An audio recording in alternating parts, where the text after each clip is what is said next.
To Fashion Neurosis, RM. Thank you for having me. It's my pleasure, and it's really nice and comfy here. Can you tell me what you're wearing today and why you chose these particular clothes? So this is the new season of Prada. It's also one of my favorite brand, and leading by Raf Simons, and he's also my favorite. And to be honest, I'm really these days I'm really counting on my stylist, which is my friend. Shout out to Kim, and he recommended this shirt because usually I really like this kind of muted and bleached, dyeings from the natural elements. So with this color, I feel really natural and myself. Yeah, it's such an important thing that clothes, they have the power to really free you from self-consciousness. Sometimes. And you're the leader of BTS, one of the biggest bands of all time.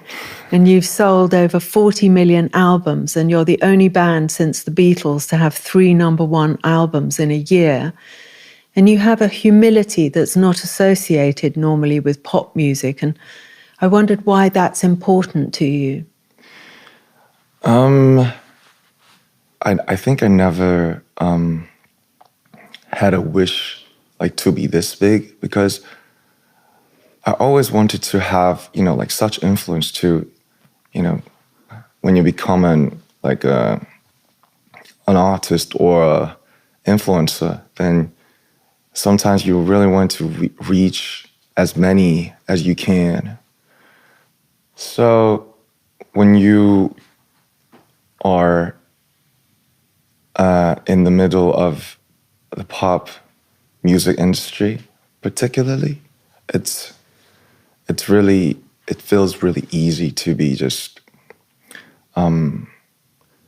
interrupt and to be feeling like you have to make people happy, and you have to do better on the charts, and you're in the mainstream, so you should keep your influence and impact by the numbers and stuff. But why I chose this thing, maybe it's not that I chose. Somebody gave this thing to me, and if there's a reason, then I have a belief that it should be still starting from the somewhere else, not like you're trying to give people something. It should be rooted from where you are right now and what you are going through in your actual life, and the influences, the inspirations you're having from the life itself. So I think it's all about balance. So, now I'm in the middle of the pop industry, so I have to keep the balance, try to keep the distance from the numbers and impact itself, and try to get close to the nature and all those kind of things that are not related to this such a fast era. Yeah, so you can stay connected to the idea that is your inspiration. Yes, because as a young man, I'm 30. I'm 31, by the way. Wow. It is really not that easy to be not to be interrupted by all those shorts and reels and clips. Yeah, it makes me really nervous and keep making me feel like I have to do something every day, every time I have to leave something, but it's gone so fast. So I have my biggest fear for those waves coming through so fast. God, it's a real mantle that you're wearing. And was fashion a thing in your home? And I wondered if anyone in your family was there anyone whose style influenced you? My father wanted to be like a cartoon artist. I don't know what it is called in English. He wanted to draw cartoons, but at that time in Korea, we were really poor and we got nothing. So my grandmother stopped him from what he really wanted to do. And my mother was a teacher.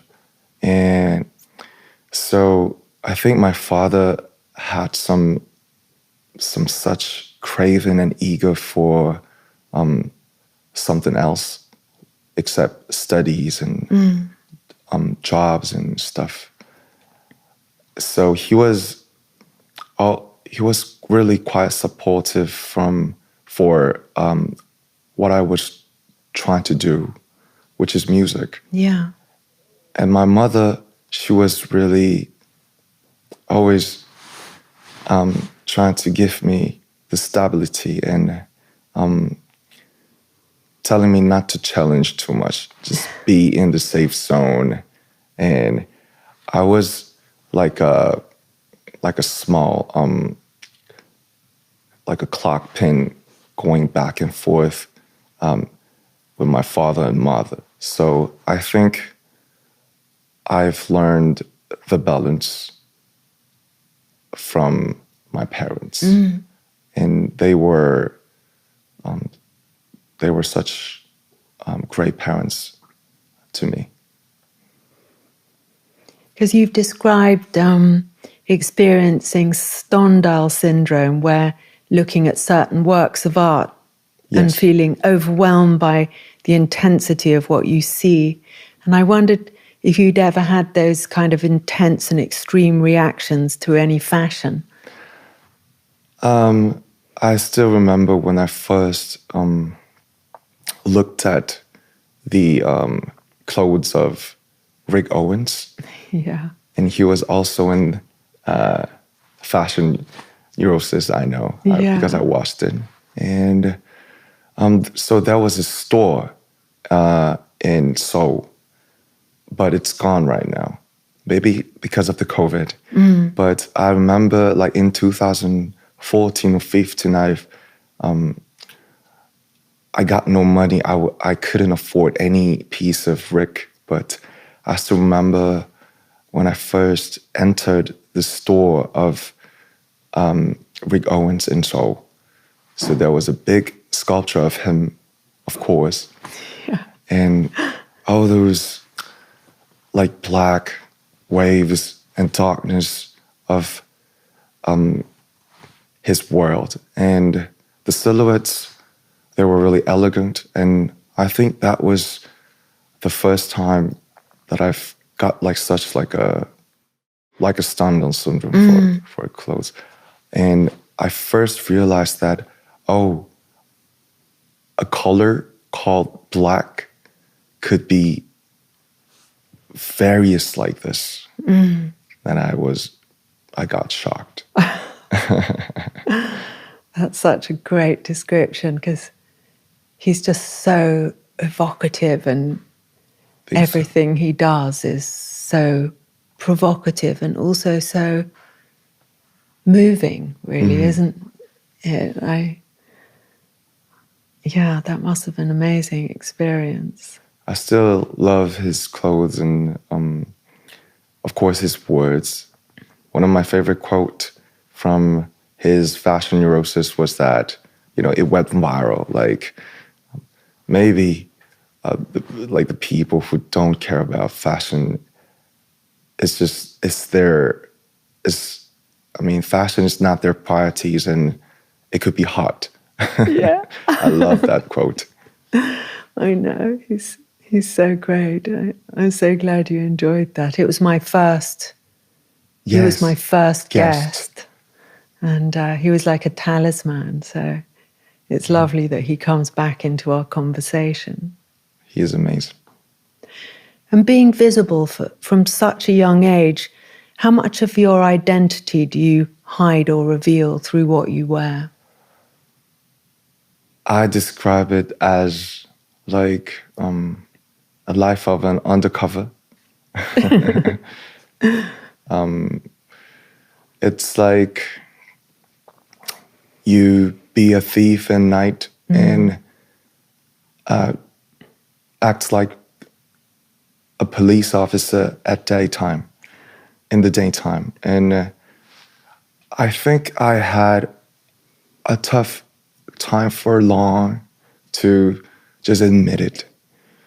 Because when I was in my 20s, I thought that I should have an edge, and I should be defined and described as just like a one edge. Mm-hmm. But as time passed by, and I got to realize that a human being and an identity could be really, it's always like so much of a complex and complicated.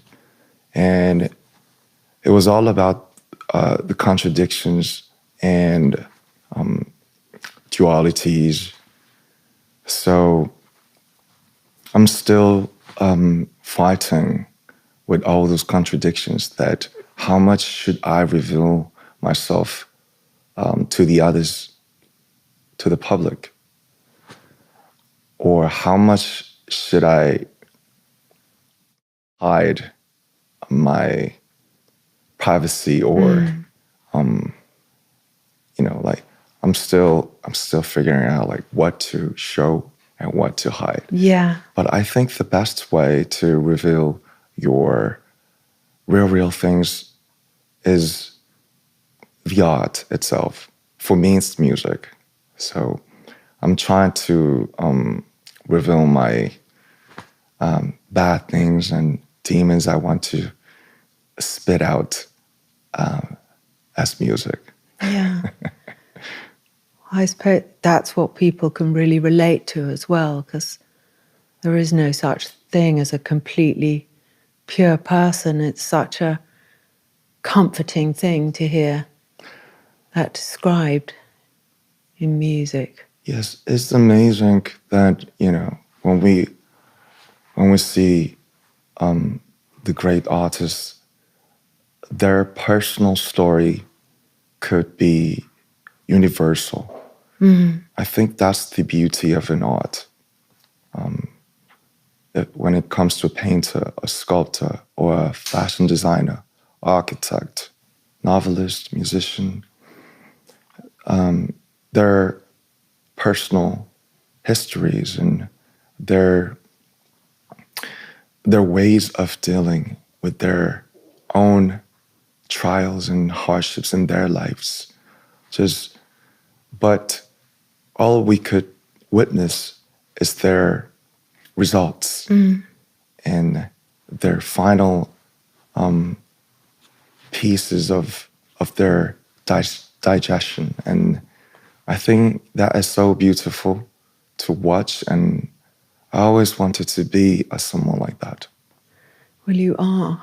I mean, you seem... I'm trying. Yeah, I suppose that is the difference maker, is that we try, and it continue. That's the thing that drives us forward. And you come across as a very thoughtful person, and you cite a lot of literary influences from writers like, including George Orwell and Murakami and even Carl Jung. And I wondered, what was the first book that changed your life? I think,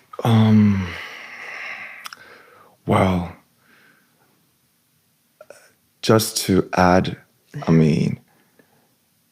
I think I read much more when I was younger. Mm. And all those social media keeps making me not to read books. Yeah. It's getting really harder and harder to watch cinemas and read books these days, because I feel like bored sometimes, I could watch the movies on Netflix and we could always stop. So these days, it feels like a luxury to go to a theater and make our phone to an airplane mode. Yeah. And just to be leaded by a single director's intentions and artistry. It's it's becoming more rarer and rarer experience these days. So I think my first book, like a Stendhal Syndrome, was for books. I think it was Damien, if it's right, by Hermann Hesse. Yeah. Yes. And because I think I discovered the essence and the reality of my what do we call it? Like jealousy. Oh, so interesting. Yeah. Because Damien is being described like a perfect human being, very ideal type of human being. And the phrases, the start was really powerful, like about the bird and the egg, about the abraxas. So I think I've read it over like 4 or 5 times. Really? God. When I was young. I think I should read it again. Because I want to read it now. You're describing it. It felt like for me, felt like a school life at that time. The bad feelings and like jealousy I've had for the kids, the friends I have in my class, like very tall, very handsome, very smart, or like very good at sports, who's always popular from the girls. So I could reflect on my real life, even though I was a teenager at that time. Yeah, I remember that.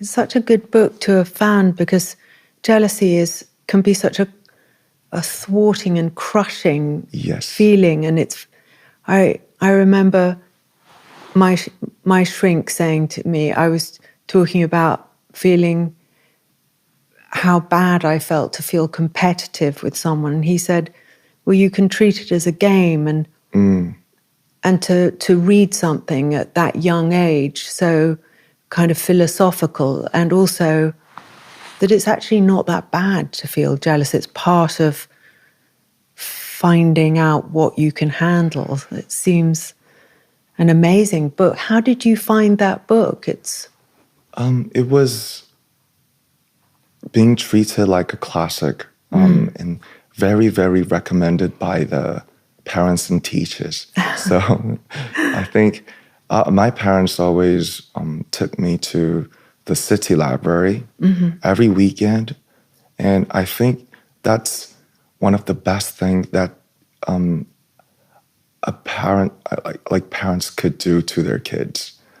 So they just naturally gave me the chance to reach all those great answers and interesting results of the ancestors. Yeah.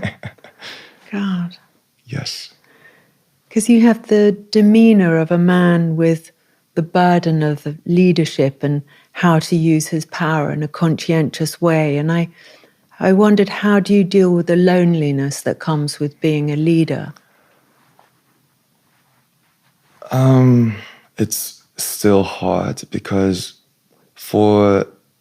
I was the first the member of the team, the band, and the label did give me a lot of burden to put the team together as a team. And we had such different backgrounds from different cities and different tastes, different dreams. So I think I was really like overwhelming or very like a powerful type of like bossy type of leader for the first like 8-9 years. But as the team got bigger and they have their own names and careers, it just didn't work out anymore. So, of course, I mean, they grew up a lot also. So, after that, I've changed the way to communicate.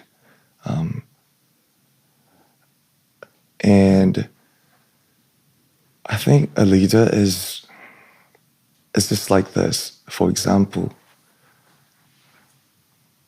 everybody is lying on the couch and the window is open and it's too cold.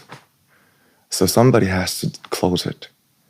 But nobody wants to because it's too comfy here lying on the couch. It's so annoying.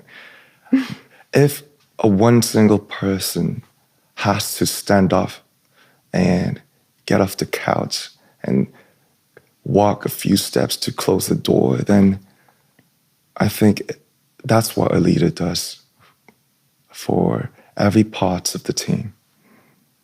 That's all. That's a huge thing, isn't it? It is a huge thing for some situations.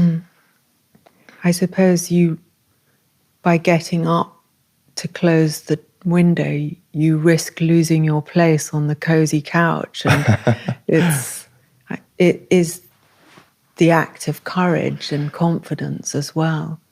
So I think it's basically really just annoying to be a leader, but it's like I just couldn't let anybody do it because I was like, if somebody has to do it, then it should be me. And because I just can't watch somebody else just doing it. And if it's not working out as I expected, then I could be more stressed out. So I think that's why. And when they sometimes just tell me that I know your efforts, and I'm really happy to have a leader like you, and all those stress, they're gone. So that's the beauty of the team. Yeah. Well, you're clearly very good at it because it's... Yes, it's been 15 years I have been living with them, and I spend half of my life literally with the 6 members. By the way, we have 7 members in the team. Yes. Usually it's 4, but we're 7. Really? Gosh. The lucky number. Yeah. So it's a lot. It's wonderful. Because for your solo album, Right Place, Wrong Person, you worked with Wing Shah. Yes. The legendary stills photographer who worked with Wong Kar-wai. And his lighting techniques and framing, they propose you as an ordinary individual, but clearly an exceptional person. And in fashion, everyone's obsessed with a mood for love. And it's such a romantic, melancholy choice. And are those introspective moods somewhere you feel comfortable?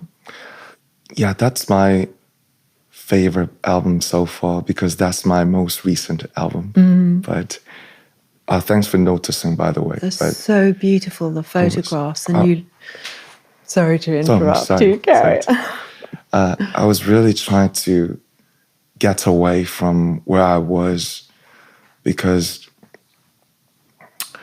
just by the excuse of that I'm too busy just doing my role and doing all those schedules, I just realized that I'm too lazy these days for digging stuff and studying all those great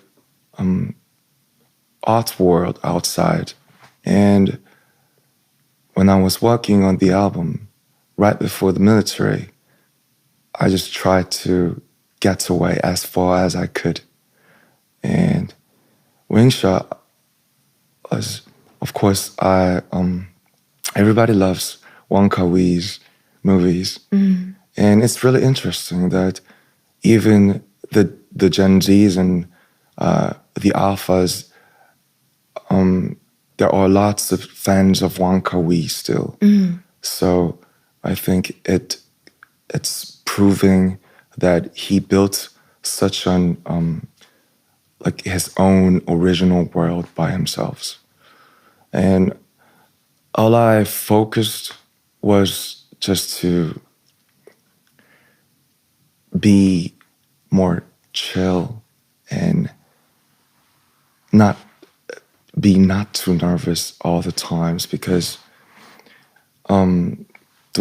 being a leader of the team in the pop industry, they gave me a lot, but it also they took many things from me. So the one thing was that I was always like this, like stuck in, oh, I have to do this very well. I want to do this really good. I have to do my best all the time. So there was always some kind of tensions with my whole life. And I just try to loosen it. And me and my team thought that Mxo would be a wonderful artist who could lead me to another world. Wow. Because he always captures the I think he has such really sensitive setups for those frames and the objects. But when he grabbed the camera, it feels like he just does it really rough and just in a second. Really? So, gosh. Yes, so it was really new and a fresh experience for me to work with him with a bald hair. I mean, they're so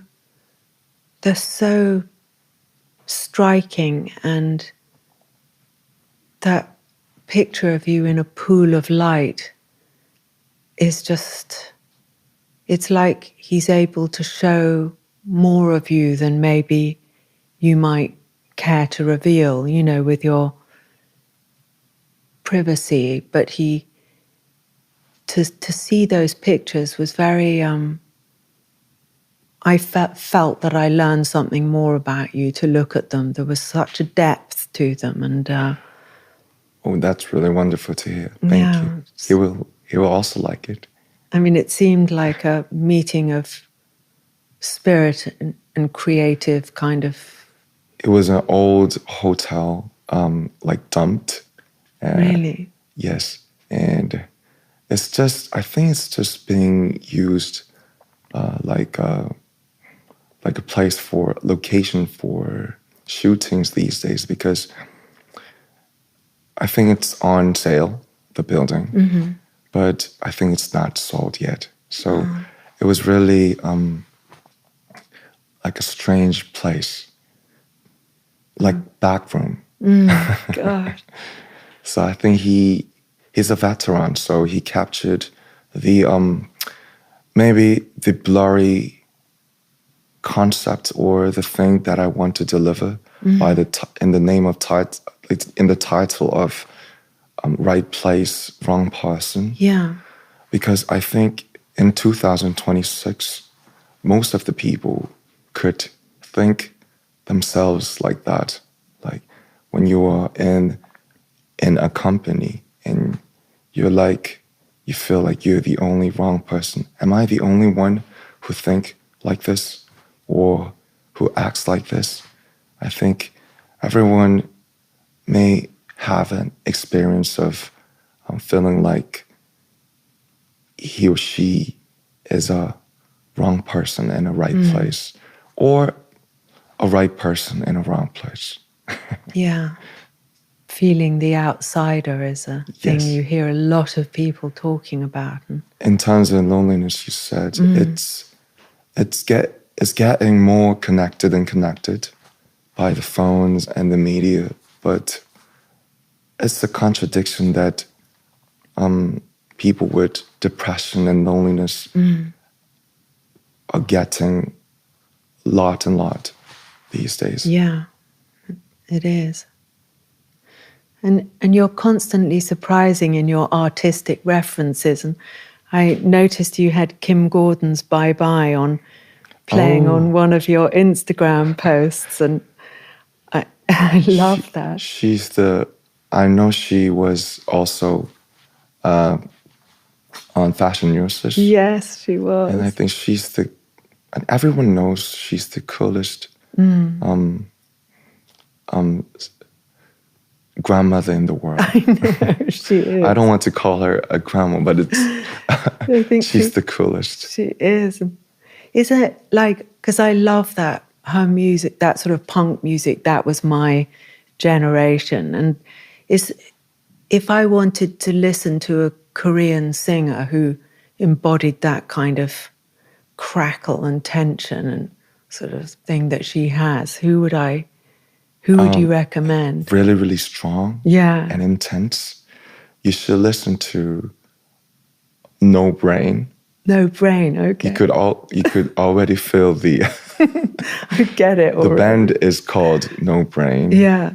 And I think the coolest grandfather who's still ongoing, like Kim Gordon, his name is Kim Chang-wan. And he was also in a band called Sanullim, which is translated as The Echoes of the Mountain. It's like Sonic Youth of Kim Gordon. Wow, yeah. I think it's very psychedelic, but I think he's truly one of the best Korean artists in the history. So I would recommend you No Brain and Kim Chang-wan. Okay, I'm going to check them out. That's exciting. And you're interested in art and you have a sophisticated taste in paintings and sculpture. And I read that you like Philip Guston and Giacometti, and you have an amazing collection in your home, mostly of Korean art. And I wondered, what was the first piece of art that you knew that you liked? On tour, when you're doing a tour, sometimes you just can't go out because there are a lot of fans, and it's really hard to just be on your own. So in 2018, I was really, really bored, and I got nothing to do. I didn't know anything except like shopping or playing games in the room. So it just suddenly popped up, and a member of the team called V just proposed me, like, why don't we go to a museum? And I was like, a museum? I'm not a museum guy. And isn't it just boring just to go there? But we just went there because we got nothing to do. And I saw the paintings of Monet and Van Gogh and Sarah. And of course, I knew the names of them because I saw them in the book when I was in school. So, but it was literally the first time to just ever, like physically, to have a chance to look at their actual paintings. And I think Impressionism is still the biggest, the most widest open entrance for all of the outside people in the art world. Yeah. So Monet and Gauguin and Sarah, they opened me the entrance, and as I got into it like further and further, more and more, my taste became a little bit more of a complex and complicated. So yeah, that's how I just got into it. Because in the video, you have a little sculpture by Ugo Rondinoni. Oh, yeah. Which I love. I once went to his house in New York. Oh. And he had all these crazy sculptures everywhere. It was really exciting. I just loved how he just added the colors to the rocks. Yeah. And so it twisted. Art helps you make it widen for your perception to the world. And after I saw the colors of his rocks and stones, I think he gave me a twist of when I also see the actual mountains and rocks. So I just love that. Oh, that's great. Gosh. Because you talked about something called airport fashion, and you said, people expect me always to wear something new. And I wondered what your favorite airport fashion is at the moment. Airport fashion. Such a good expression. Yes. They're my favorite airport fashion. I remember when I first I think it was like 12 years ago, and like 2013 or 14, and I got to know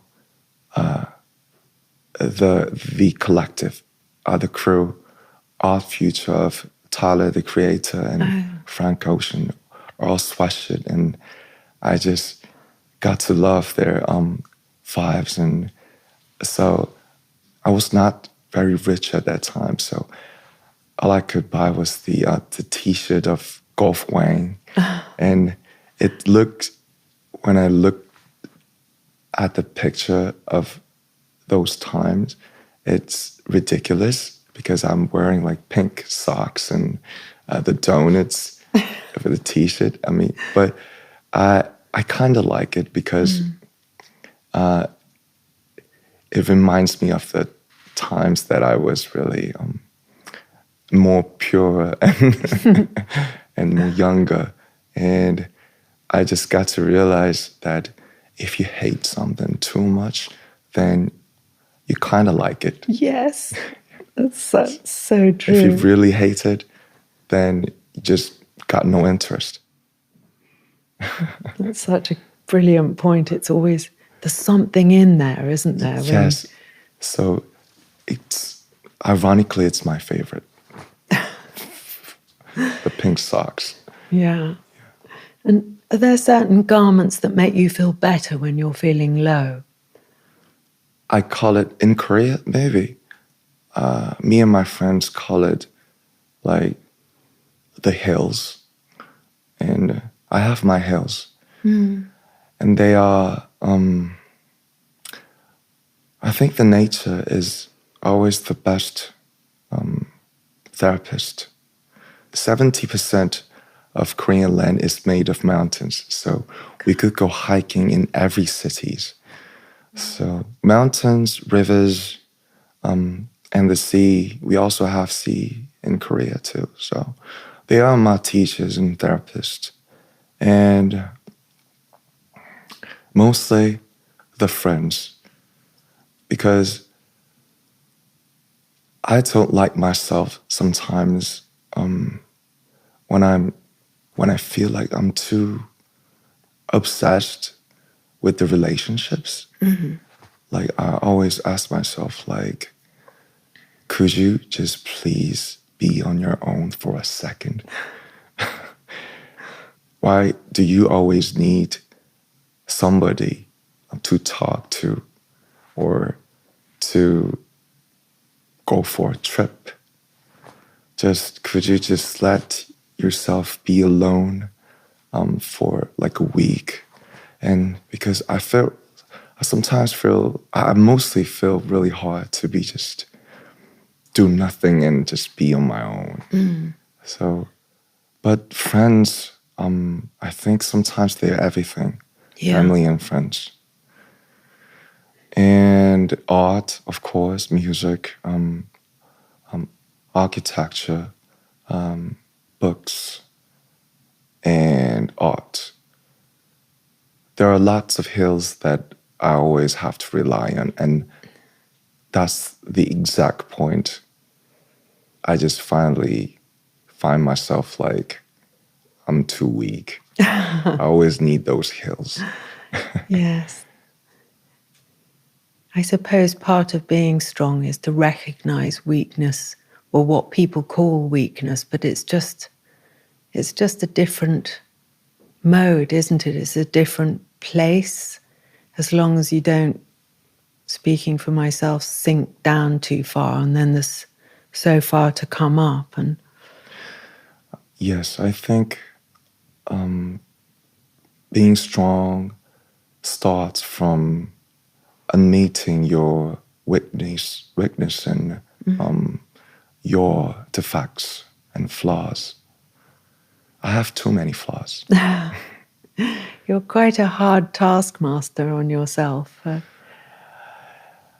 Maybe because I grew up in Korea, and Korea is such a very intense country. But that was that's where the contradiction comes through, because that's the exact point what made Korea this Korea. So I love it, but I hate it at the same time. But I suppose that's also the signature of an artist. I mean, I read this little book about Giacometti once, and he tortured himself about his work and was always undoing it and fixing it. Yeah, and but if you can bear to be like that, it's incredible. Yes. Sometimes I just don't know any ways else but pushing yourself too hard to the edge. I mean, it's really too much overwhelming sometimes, but eventually I want to be a different person. I want to get away from this someday. Well, it's good. Things are phases, and you're such a young person, and you've done so much. And you seem as though when you set your mind to something that you go towards that. So I'm looking forward to seeing your next.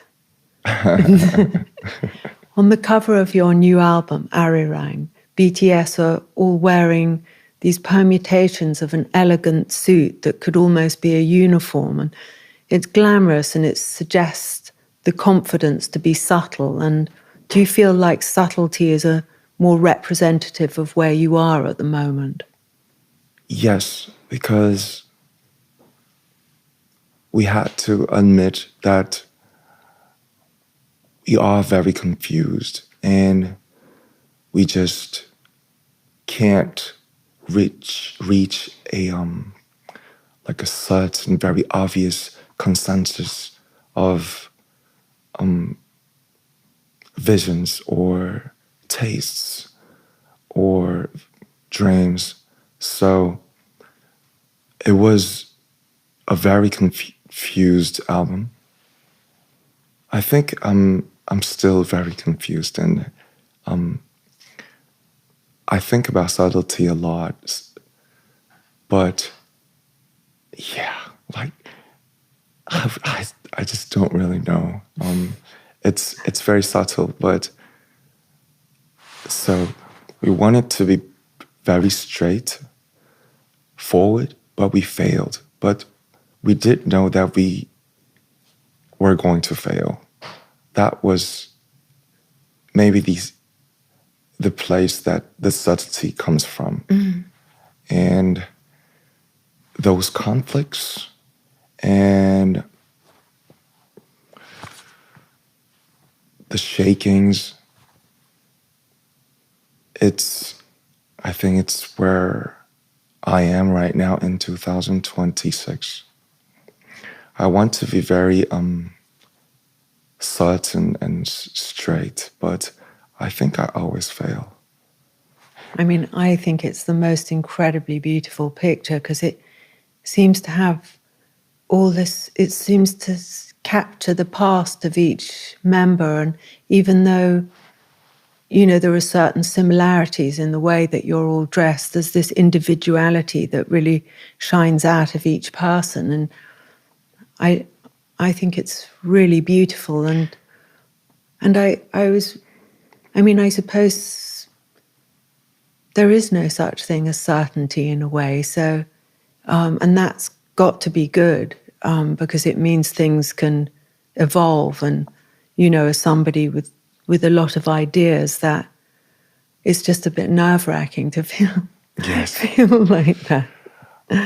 And because you come across as someone with immense focus and inner strength. And what does self-discipline mean to you? And when does it feel strengthening? And when does it feel restrictive? Sometimes I feel like I'm too much of a control freak for myself. Just like, you must not get lazy. It's not the time to chill out. Like, for example, I think the tour is one of the final completion of a musician, because it's a total package of music, performance, choreographies, and visuals, and most importantly, the fans. And we have this such communion, eye to eye and face to face. But once the tour starts, I was forgetting about this because it's been almost 7 years that we haven't been on tour because of the COVID and the military. Oh, yes. And so it was in a while. And the tour started 3 months ago. And I got to realize, like, I have so much time but it's such a, I have to use lots of energy to do this. So most of the time, except the actual concerts, I'm like exhausted. Yeah. But I always try to go out. Like, for example, here I'm in London, so I'm planning to go to a Hayward Gallery to see the Anish Kapoor's exhibition. And I jump too much in the tour, so my legs, they always hurt so much. So it's really hard to just walk. But I always push myself, like, when could you see this place or exhibition if it's not now? But so my self-discipline is just always about those two things. Like, am I controlling myself too much? No, it's okay, you could chill out. It's been 15 years. You always waited for this moment. Nah, the world is flowing too fast. You have to push it more. No, you have to chill out. Bro, please chill out. So a friend of mine told me, I just hope you live the life of an undercover, like, even more. Like, push it to the edge even more. Like, when you are in the team, just do all those stuff like a pop star, like a pervert. Like, like you could do it even better and better. You should enjoy it. But when you just come back to your like a private time, just be yourself, say anything, spit it out. You could do both roles even more and more and better. Just don't try to combine it together. I think that's where your insecurity comes from. And that helped me really much. But it's really hard just to do that sometimes. It's a great bit of advice, I must say. And is there a particular garment that you find attractive on somebody that you're romantically interested in? Yes. I think about it a lot. And I think I kind of want to see like the contradictory image from somebody, because like if somebody could be very, very serious but very, very ridiculous and humorous at the same time, maybe I think I might fall in love with that person. That's so nice. Yes. Because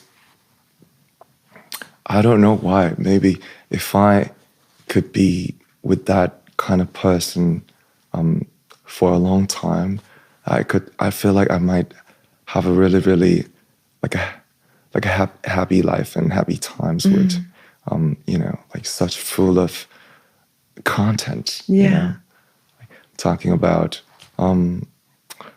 maybe the social issues from like political things, and just to like, which beer do you prefer the most, Belgian or German? Yeah.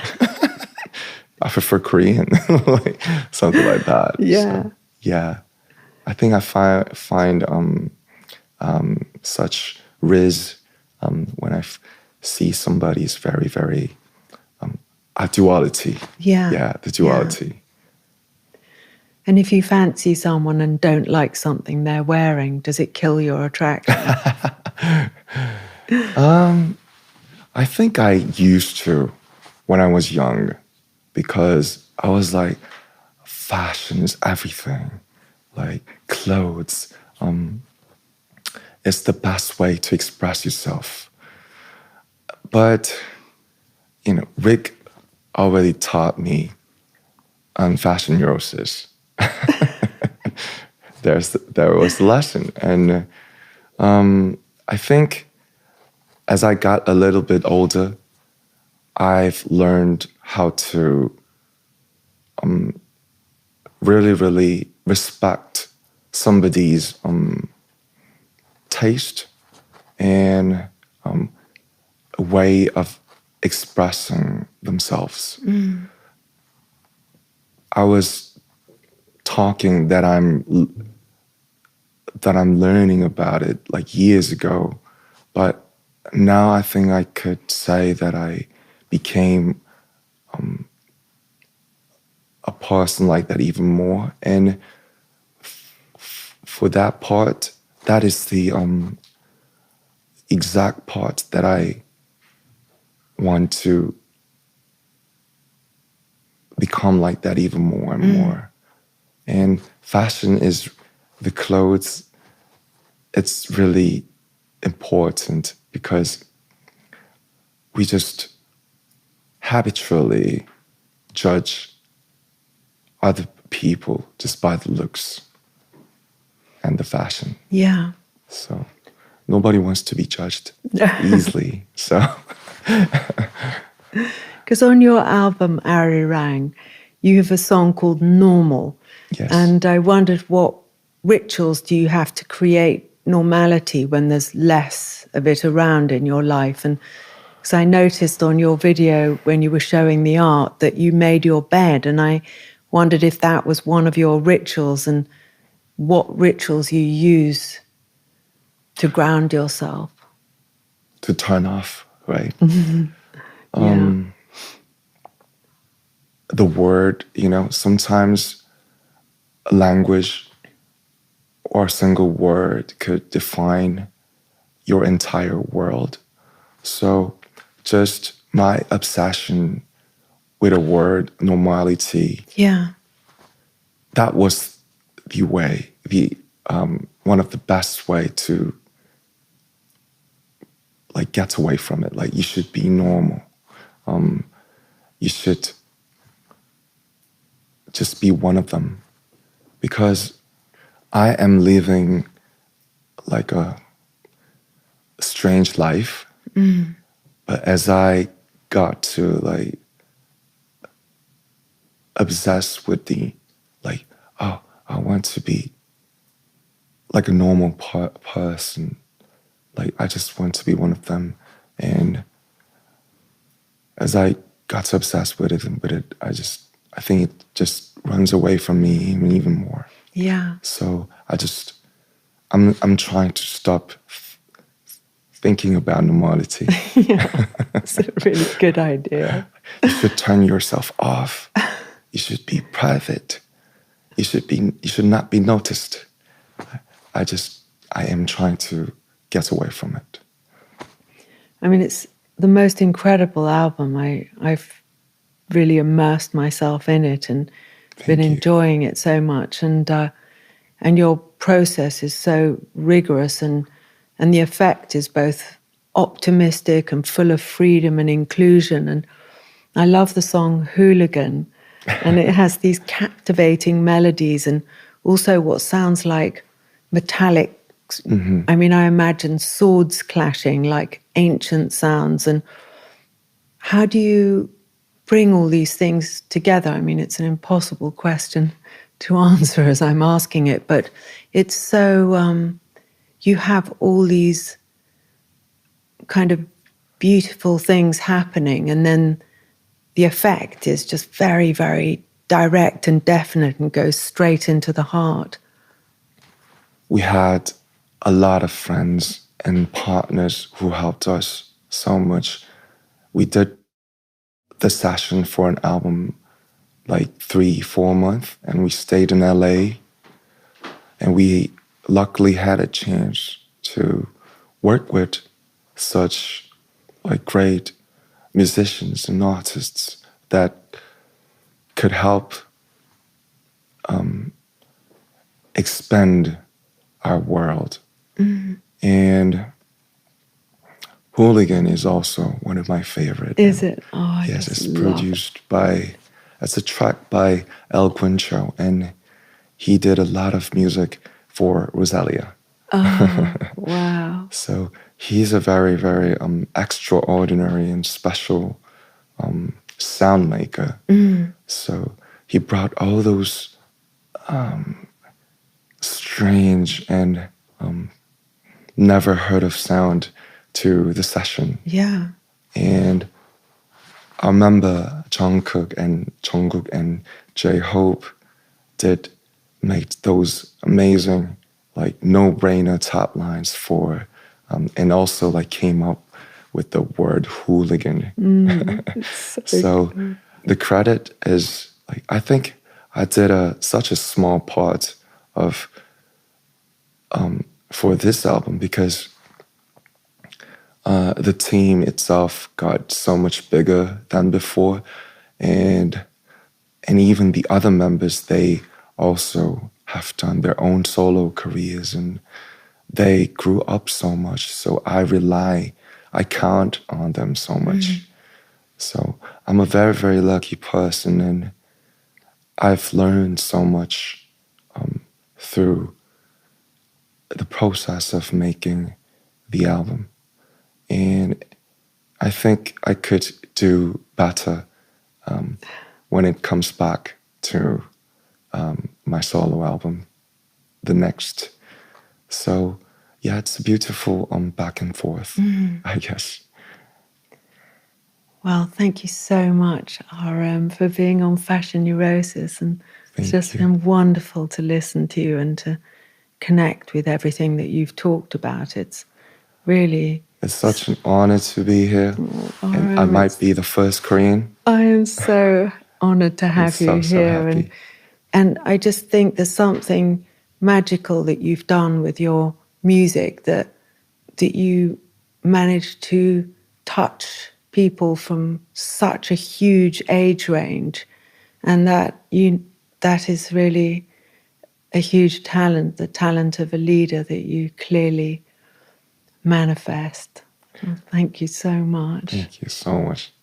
I always wanted to have a podcast experience, and I think it's my first time. Really? Yes, I've done thousands of interviews, of magazine, videos, and